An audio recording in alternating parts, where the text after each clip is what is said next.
রয় একটুও রাগী নন এবং মিস্টার সেন খুব রাগী।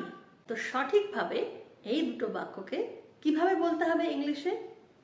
প্রথম উদাহরণটা যেটা ছিল, মিস্টার রয় একেবারেই রাগী নয়, তখন বলবো mister Roy is anything but angry. আর ঠিক তার উল্টোটা, বা মিস্টার রয় খুব রাগী, সেটাকে বলতে গেলে বলতে হবে mister Roy is nothing but angry. Nothing but এই ফ্রেজটার মানে হচ্ছে অনলি, শুধু, আর এনিথিং বাট এইটার মানে হচ্ছে একেবারেই নয়, নট অ্যাট অল।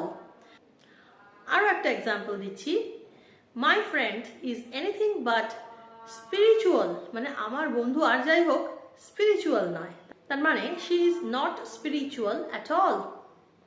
আবার এটাকেই যদি উল্টো করে বলি তাহলে his brother is nothing but a spiritual person, তার মানে ওর ভাই প্রচন্ড পরিমাণে স্পিরিচুয়াল, অর্থাৎ আধ্যাত্মিক।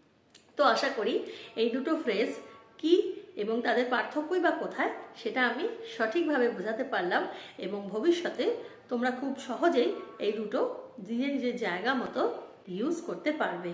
এবং এই সমস্ত ফ্রেজগুলো কোথায় কোথায় ইউজ করলে সেটা কিন্তু কমেন্টসে আমায় অবশ্যই জানাবে। And as always, like and subscribe for more.